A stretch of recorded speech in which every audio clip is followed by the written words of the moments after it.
네, 안녕하세요. 글로벌 전략센터 센터장 신종석입니다.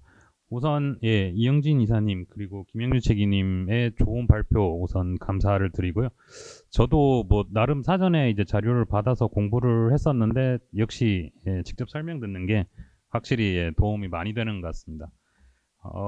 사실 저희가 패널 토론을 원래 시작을 생각을 했을 때는 이제 이러한 발표와 그 다음에 질의를 통해서 하는 걸로 처음에 생각을 했었는데 저희 송기원 부대표님께서 상당히 많은 자료를 준비해 오셔서 제가 우선은 뭐 발제는 아닙니다만 거의 발제 수준에 가까운 지금 오늘 발제 2개를 들으신 의견을 한번 먼저 저희가 청취를 하고 그리고 제가 각 분들께 간단한 질문을 드리는 것으로 진행을 하겠습니다.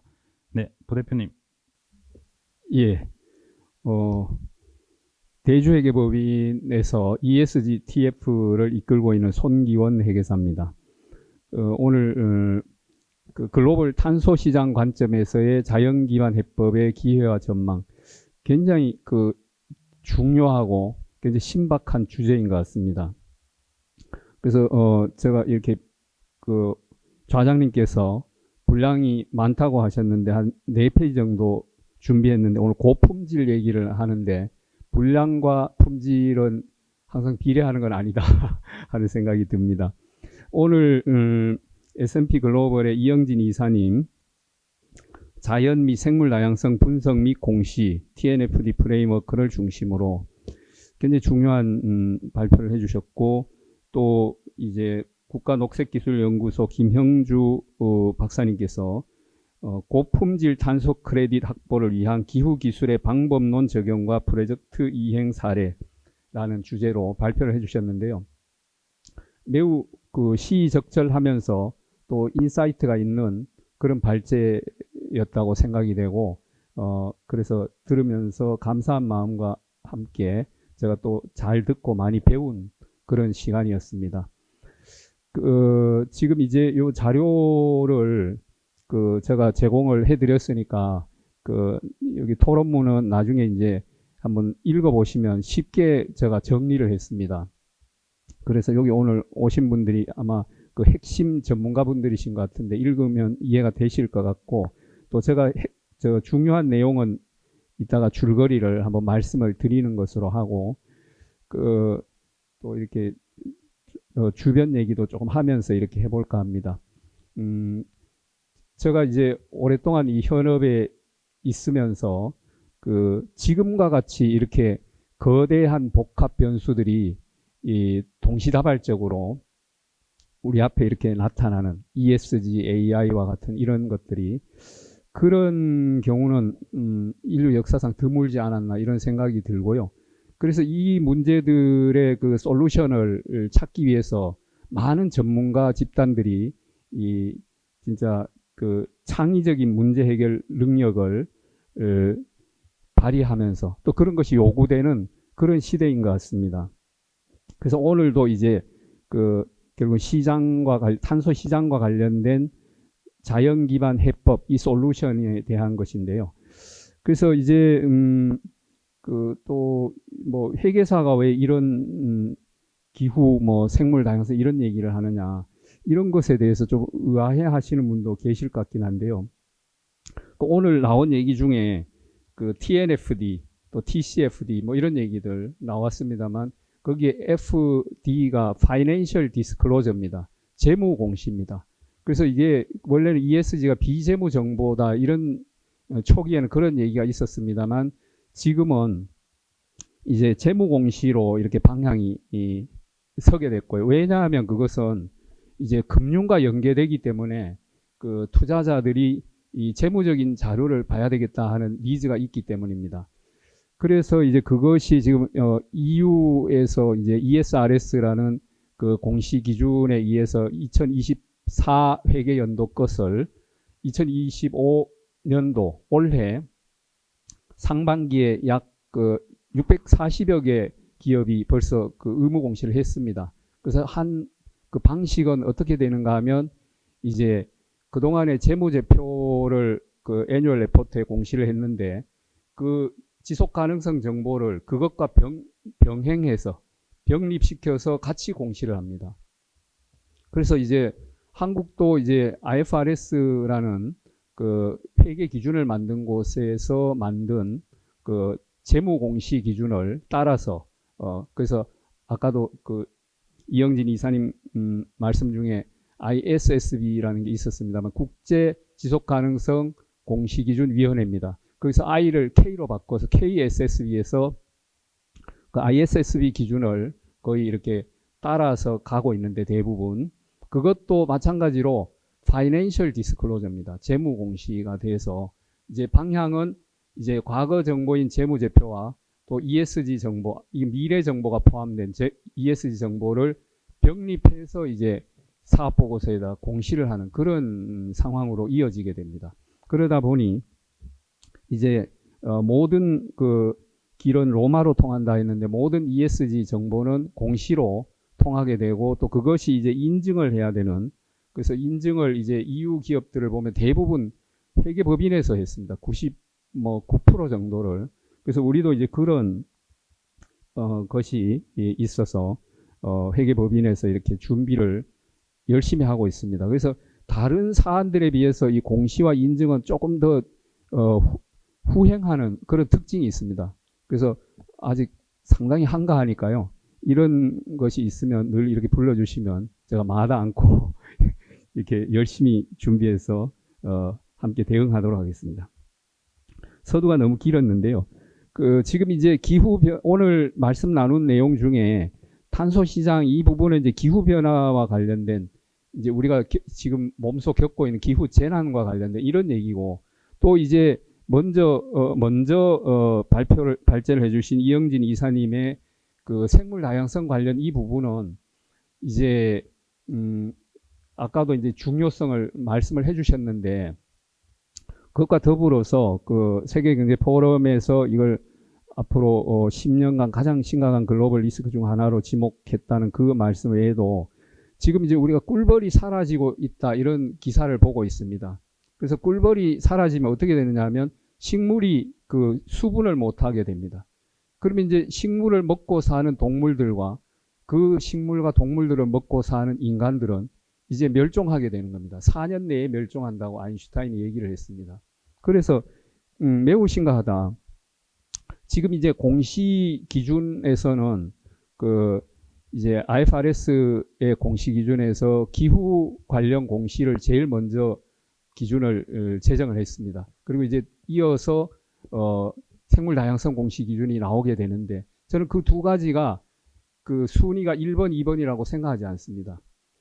이 생물 다양성 부분이 기후 관련 그런 기후 변화 관련된 문제만큼 중요하다고 생각을 합니다. 말씀드린 것처럼 이제 인류의 생존과 직결되기 때문에 또 이제 제가 말씀드리고 싶은 것은 그 두 가지가 서로 영향을 주고받는다.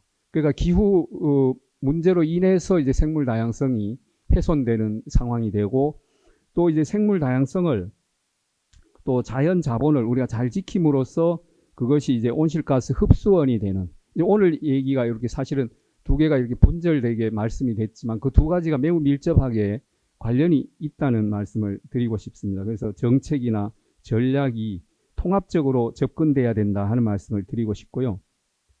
그래서 오늘 말씀 나눈 이 두 가지가 어떻게 제가 쉽게 그 두 가지가 연계되는가를 설명드리려고 고심한 끝에 그래서 먼저 발표하신 이 TNFD 생물 다양성 부분이 우리가 건강 진단의 도구라면 또 나중에 발표해 주신 이 탄소 크레딧 부분은 건강 진단의 결과를 가지고 이제 처방전을 내리고 그 핵심 솔루션을 제시해 주는 그런 것이다.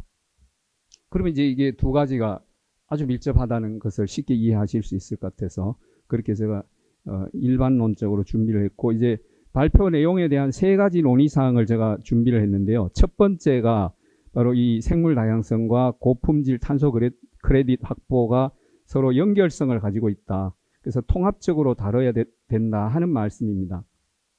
그래서 이것이 결국은 기업의 그 ESG 경영 전략, 지속 가능 전략이라는 하나의 목표 아래서 긴밀하게 연계되어 있다 하는 말씀을 드리고 싶고요. 그래서 이제 TNFD는 이제 왜 우리가 공시를 해야 되고 또 어떻게 평가하고 공시해야 되느냐 이런 얘기가 프레임워크가 제공되고 있습니다. 그래서 이영진 이사님께서 설명하신 그 리입접근법이 바로 그것인데요.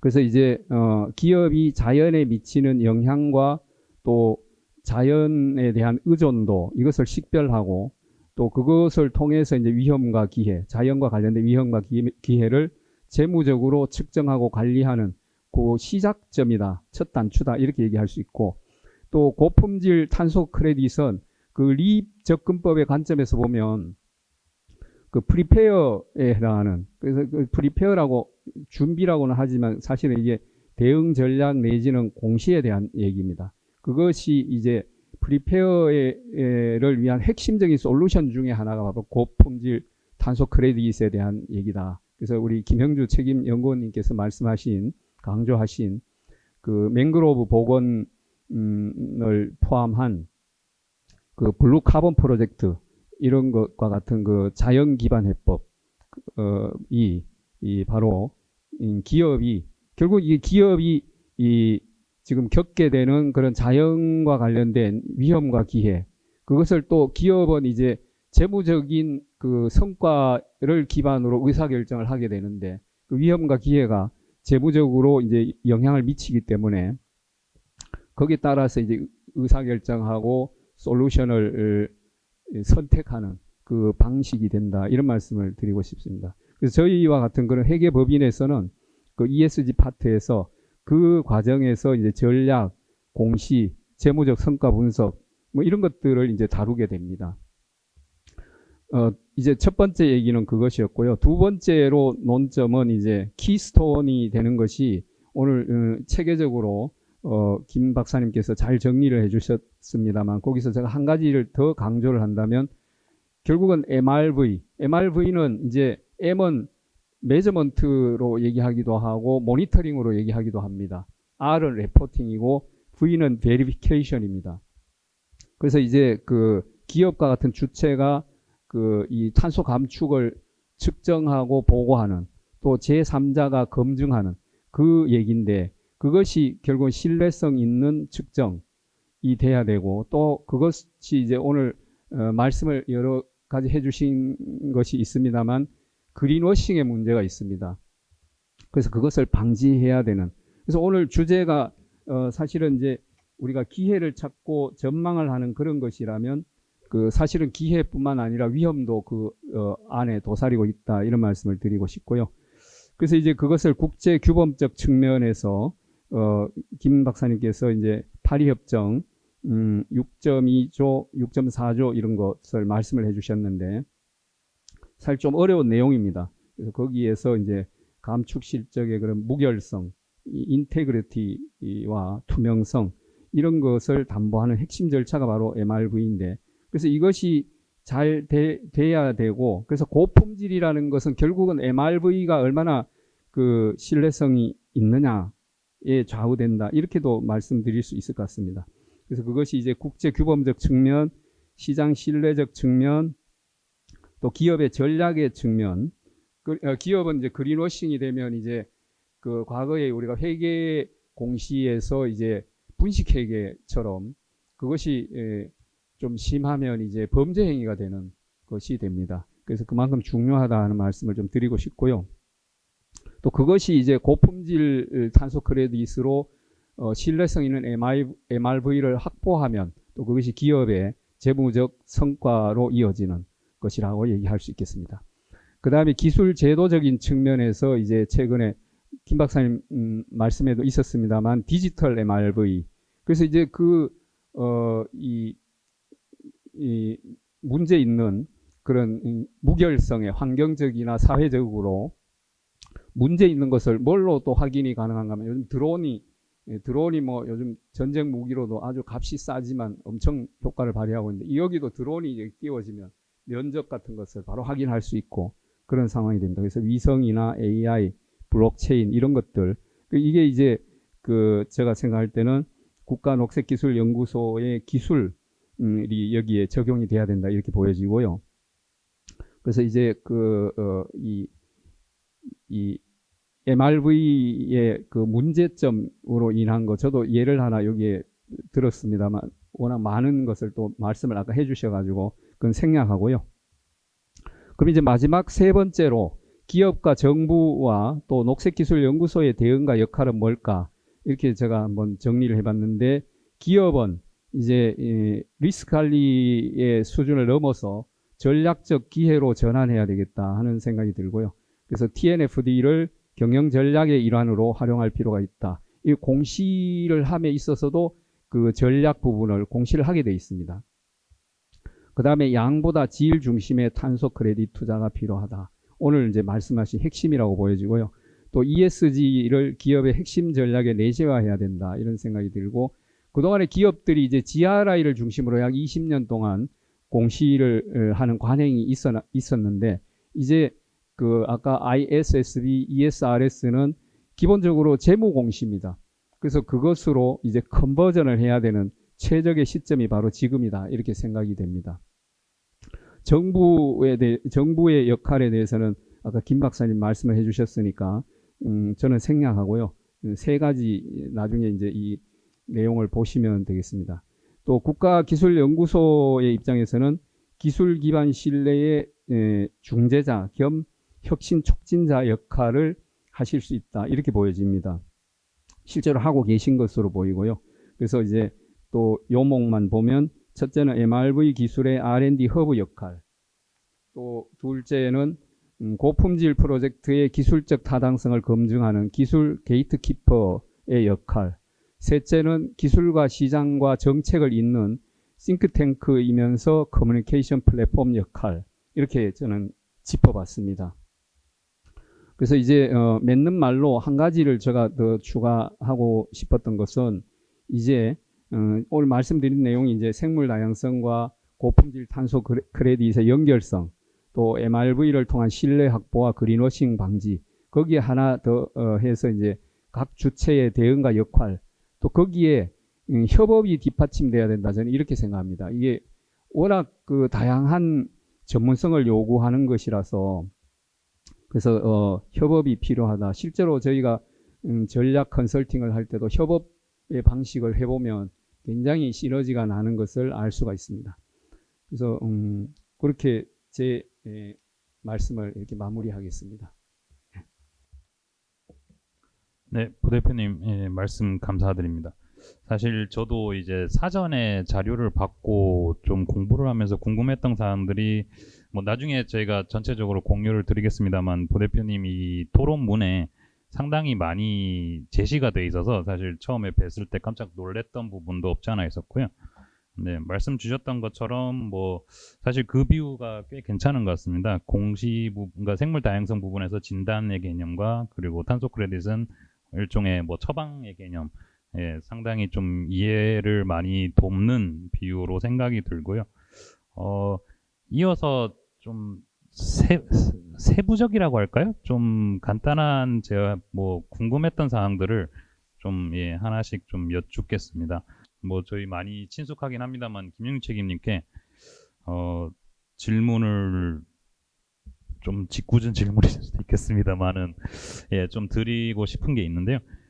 아까 이제 발표 자료 내용 중에서 보면은 저희가 이제 어프로치의 개념으로 4가지의 축을 말씀을 주셨었는데 이 4가지 축에 대해서 이게 뭐 판단하시기에 이게 순차적으로 뭐 어쨌든 저희가 이걸 현실화시키기 위해서는 뭐 단계별로 진행을 해야 할 수밖에 없는데 그거를 이 4축을 순차적으로 간다고 생각하시는 건지 아니면은 병렬적으로 추진해야 한다고 생각하시는지에 대해서 우선은 좀 궁금한 게 있고요.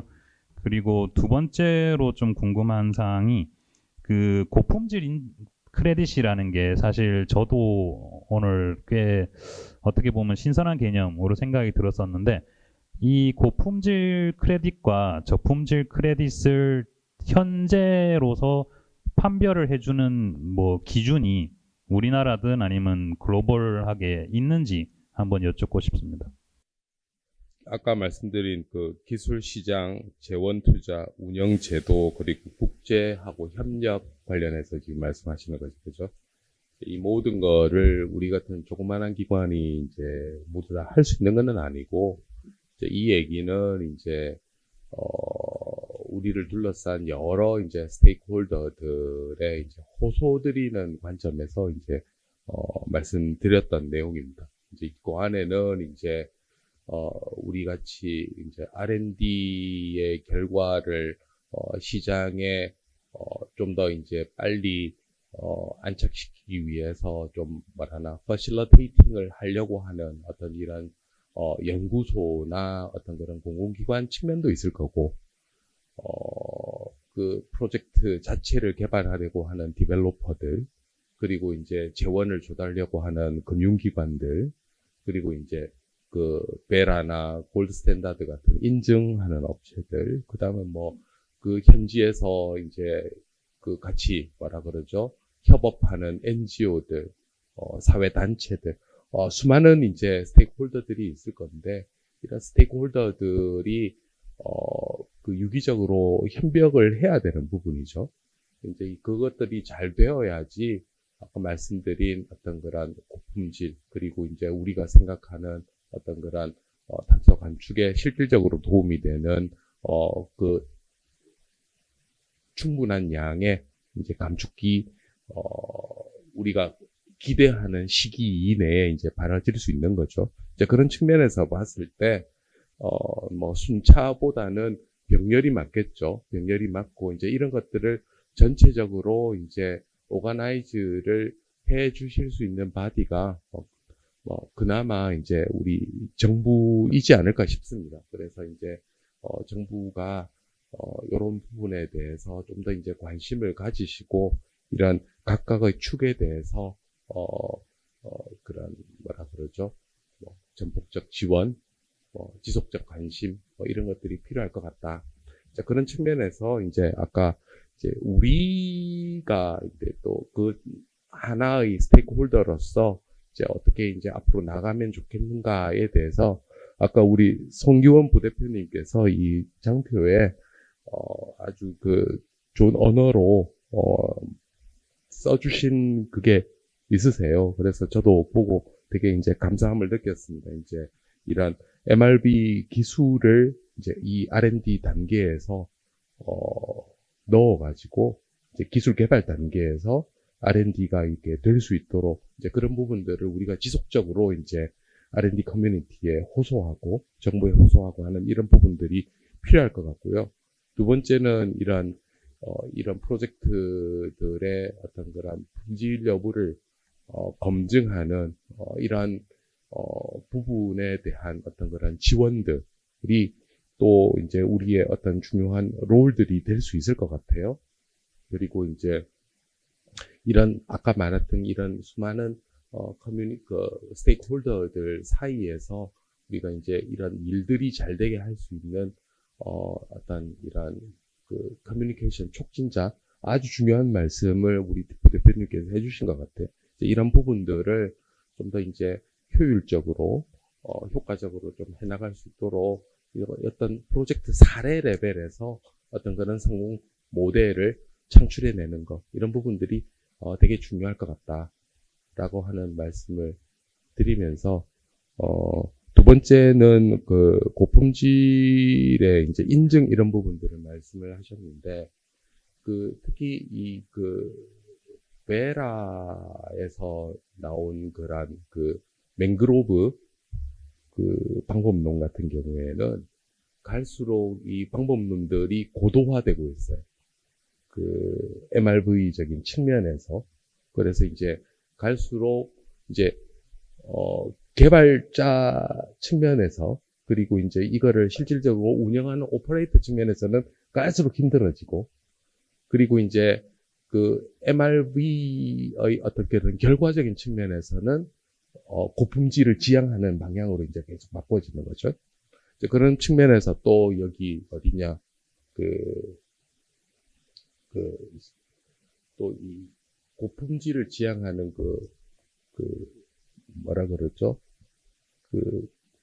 CCB라고 하는 어떤 그런 부분들이 있는데, 이제 이런 것들을 통해서, 어떤 그런 프린시플을 달성하고 있는가 안 달성하고 있는가를 검증하는 어떤 그런 인증해주는 어떤 그런 국제적인 단체가 있습니다. 이제 이런 단체를 통해 가지고 프로젝트가 제대로 이제 고품질이나 아니면은 제대로 된 MRB를 하고 있는지를 인증해주는 이제 이런 것들을 아주 뭐라나 독립적이고 뉴트럴한 어떤 그런 단체들이 만들어져서 이제 이런 단체들이 이제 제대로 됐는지 안 됐는지를 인증해주는 이제 이런 식으로 지금 나가고 있는 거거든요.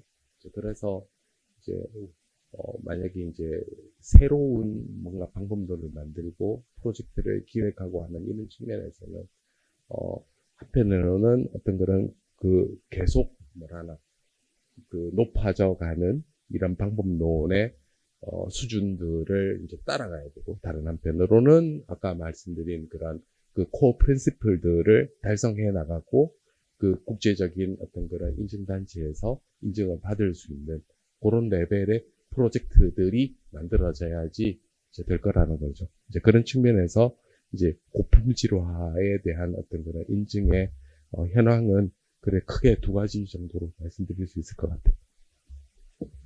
네, 말씀 감사합니다. 고품질에 대해서 저희도 좀 이제 스터디를 하고, 상당히 이 부분은 저는 유망할 걸로 지금 생각이 들거든요. 그래서, 저희 내부 기획을 할 때, 또 김영일 책임님께 조언을 구하도록 하겠습니다. 마지막으로 저희 성기원 부대표님께도 간단한 질문을 하나 좀 여쭙고 싶은데요. 아까 말씀 주셨던 것처럼 사실 어떻게 보면은 이제 키팩터라고 할 수 있는 게 MRB임에는 저도 상당히 동의를 하고, 최근에 이제 기후변화 쪽에서 트렌드도 또 디지털화라는 키워드가 많이 부상을 하고 있는 걸로 저도 많이 보고 있습니다. 그런데 우리나라든 아니면은 알고 계신 사례에 있어서 MRB 차원에서 이런 디지털화나 아니면은 우리나라에서 진행되는 최근 동향 같은 게 혹시 있으시면은 간단하게 공유를 해주실 수 있으실까 한번 부탁을 드립니다. 네. MRV와 관련해서 한국도 이제 준비를 상당히 잘 해오고 있다고 생각이 되고요. 그것은 이제 한 10여 년 전부터 준비된 걸로 알고 있는데, 온실가스 검증 심사원이라는 제도가 있습니다. 그래서 이제 온실가스 배출량을 배출권 거래제 목표관리제에 의해서 보고할 때 그것을 이제 명세서를 심사하는 그런 분들이 이제 있는데, 그것을 준비해 놨더니 지금 이제 온실가스 배출량 산정하는 방법인 국제 기준 GHG 프로토콜하고 큰 차이가 없습니다. 그래서 6대 온실가스, 7대 온실가스 이런 약간의 차이가 있어서 쉽게 우리가 적응을 하고 있고, 또 이제 외부 감축 사업에 대한 검증 심사원은 또 별도로 또 고도화된 과정을 거쳐서 또 심사원을 또 자격증을 주는 그런 게 있어가지고, 지금 이제 국제적인 기준 파리 어그리먼트에서 아까 6.2조, 6.4조 김 박사님 말씀해 주신 이트모나 파큼 이런 것이 이제 용어 자체가 좀 낯설게 느껴지시는 분도 많을 것 같긴 한데, 그게 특히 이 파큼 파리 어그리먼트 크레딧 메커니즘이라고 하는데, 그것은 지금 아직도 이제 정교화되고 있는 중이라고 알고 있습니다. 그래서 그런 것을 이제 외부 감축 사업 하시는 인증하시는 분들이 최근에 좀 사실 일이 없으셨다고 하고, 그런데 그것이 이제 다시 이제 또 준비를 하는 그런 단계가 됐다, 이런 얘기를 하시고, 그래서 이제 특히 이제 그런 디지털 MRV의 경우에는 제가 생각할 때 아직 그렇게 잘 되고 있는지 그런 사례를 저는 잘 모릅니다. 그런데 지금 아마도 지금 우리 국가녹색기술연구소에서 그런 것을 제일 잘 해내지 않으실까. 그러니까 기술 중에도 이제 녹색 기술이시니까. 그래서 그쪽이 오늘 이제 이 대주제인 기회의 얘기, 전망에 대한 얘기로 보면 그것이 이제 앞으로 여기서 이제 그것을 제대로 해내셔야 되고 해내실 수 있는 역량이 있으신 그런 곳이 아닌가 오늘 이 과정을 통해서 제가 느끼게 됐습니다. 네, 말씀 감사드립니다. 제가 준비했던 질문, 사실은 이것보다 좀 질문이 더 많긴 했었는데, 사실 뭐 많은 부분들은 손 부대표님께의 토론문에서 좀 많이 해결이 됐었고요. 그러면 청중 중에 혹시 질문이 있으시면은 간단하게 뭐 한두 개 정도 받는 것으로 하겠습니다. 혹시 질문 있으신가요? 네, 안녕하세요. 글로벌 전략센터 문주연 연구원이라고 합니다. 송기현 대표님께 질문을 드리면, 이제 기업이 실제로 이제 투자를 받거나 이렇게 유치를 할 때 옛날에는 이제 K 텍소노미와 같은 어떤 분류 기준을 가지고 우리가 이만큼 그 녹색에 관련된 활동을 하고 있다, 라는 그런 어떤 그 증명을 해야 된다고 할까요? 그런 게 있었는데 아까 소개해 주신 이런 TNFD 기준과 그 텍소노미가 어느 정도로 통합적으로 활용이 되고 있는지, 되고 있지 못하다면 어떤 요인에서 그런 것인지 궁금합니다. 예, 굉장히 중요한 질문을 해주셨는데요. 지금 K 텍소노미, 정확하게는 한국형 녹색 분류 체계입니다. 그 가이드라인이 아까 옛날에는 이렇게 말씀하셨는데, 지금 두 차례 개정이 돼서 2024년 12월자로 나온 최근 본이 더 중요하게 지금 대두가 되고 있고요. 이것이 이제 EU의 그린 텍소노미를 모방한 것인데 그 6대 환경 목표가 있습니다. 그래서 그것이 이제 공시에도 그대로 적용이 되고 또 이제 금융이 말씀하신 것처럼 이제 이 환경 쪽으로 그러니까 녹색 금융, 지속 가능 금융 이쪽으로 이제 점차 이렇게 이전되고 있지 않습니까? 그런 상황에서 그 6대 환경 목표가 이제 기후 변화에서 이제 두 가지, 감축과 적응, 또 물, 또 생물 다양성, 지금 말씀하신 또 오염, 순환 경제 이렇게 되는데요. 그 6가지 중에 생물 다양성이 조금씩 더 중요하게 부각이 되는 그런 상황이고요. 그래서 그것이 이제 지금 오늘 이영진 이사님께서 발표해 주신 그런 내용들, 그게 이제 환경 목표에 부합이 되느냐 하는 것을 적합성을 또 평가를 해서 하게 되는데 다 이렇게 연결이 되어 있습니다. 공시하고도 연결되고 또 K 텍소노미하고도 연결이 되고 지금 이제 그것을 우리가 기회로 연결해서 투자도 받고 하는 이런 것들이 전체가 연계가 되어 있습니다. 그래서 그것이 잘 가동이 점점 더 중요하게 가동이 될 것이다 이렇게 말씀을 드리겠습니다. 네, 답변 감사드립니다. 혹시 다른 질문이 있으신가요? 네, 질문이 없으시면은 오늘 그린노베이트 정책 포럼은 패널 토론은 이것으로 마치고 사회자께 마이크를 넘기도록 하겠습니다.